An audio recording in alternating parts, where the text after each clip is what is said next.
what's up? It's Jiso.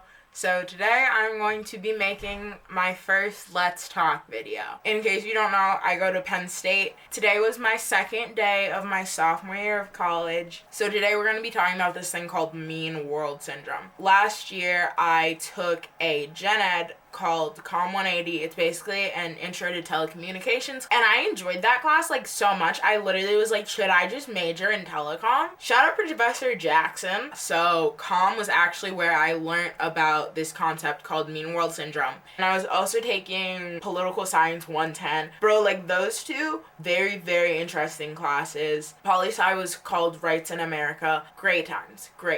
But yeah, in case you didn't know, I don't know if I've said that on here, I'm a computational data science major, so I'm in the School of Engineering. So if I didn't have to take gen eds, you would not, and I mean would not, ever catch me in a telecom or a poli-sci class, because we learned so many like genuinely interesting things. But one of the things we talked about that I don't think I will ever forget, because it has left me shook to the point where like my mouth was literally ajar, and like thinking about this still baffles me to this day. Keep in mind, I took that class a year ago. We learned about this thing called Mean World Syndrome. If you've ever seen like any of Kai Foster's videos where she talks about controversial things, but she's like, but a mukbang, that's what we're doing here. So yeah, let's get right on into the video. If you like it, make sure to leave a like and subscribe. You know the vibe.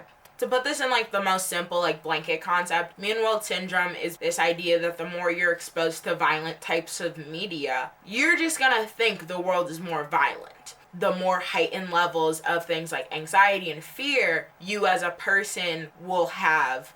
And Mean World Syndrome is basically telling you, homie, it's not that deep. It's not like every single show is gonna be like Criminal Minds or Breaking Bad. I have seen neither of those two shows, so if I like miscategorize them, I'm so sorry. Don't come for me in the comments. So the argument that a lot of people have is like violent video games leads to school shootings. Oh my gosh, this is already getting controversial, and I'm not even eating a snack. I have some sour gummy worms my roommate bought for me. We're gonna eat a snack so this gets less controversial. I'm also not going to talk about politics at all, because no one likes my political views, and some days I don't even like them. So I feel like that should be telling you something. But I know for a fact you've seen all those tweets that are like, Fox News is doing to our parents what they said gangster rap would do to us. But like, it's kind of facts though.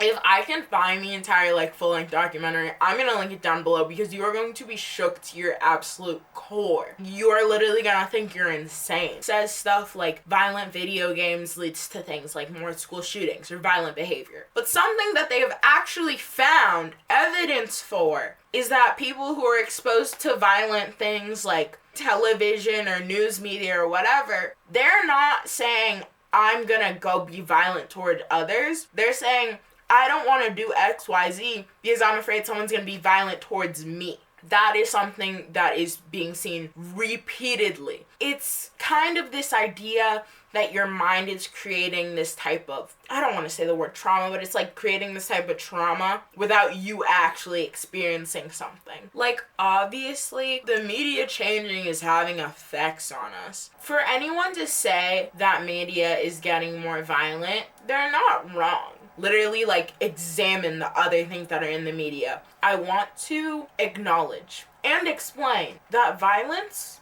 sells. And that's part of the reason why we see it literally everywhere. Because violence is literally image driven. You don't need language to transmit violence. Someone getting punched in the face in English is the same as someone getting punched in the face in Chinese or Spanish. You just need image. Have you watched Tom and Jerry? How many times has Tom or Jerry said an actual human word? This is a repeated ingredient that you can use anywhere. They used this thing called, I think it was called the happy pill or something like that. This idea that if you make violence funny, it's like an easier pill to swallow. Which is so messed up. Bringing it back to Tom and Jerry, very violent show. But it was a cartoon cat and mouse. So things like this, or things like this, don't seem as traumatizing to us because it's not real. It's meant for entertainment purposes and it's supposed to be funny. So for everyone who's watching this video and is ready to like fight me in the comments and be like, you're capping, you don't know what you're talking about, etc., etc., there's basically this thing called the magic bullet theory. This happens to us passively. Like, we literally don't notice it happening, which is absolutely crazy. You are being trained to think this way. And for everyone who still wants to tell me that they're like immune to mean world syndrome or whatever, let me just say this. Crime rates have been going down for the past 2 decades.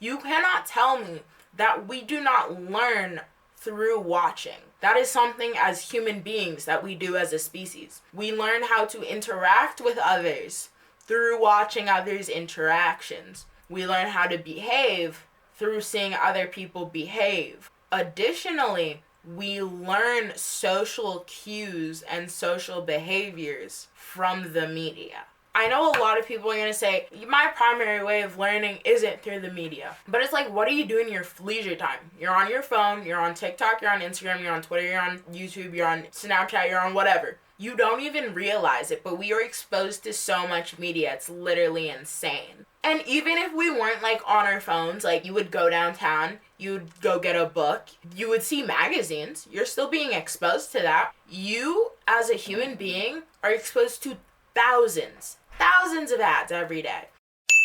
And that's an entirely different Let's Talk video. Honestly, I think the most damaging aspect of mean world syndrome is that it makes us literally dehumanize other people. When you don't have experience with certain types of groups of people, or like you don't have exposure to like certain things, you're only getting how you perceive a type of group of people or a type of people in general through the media.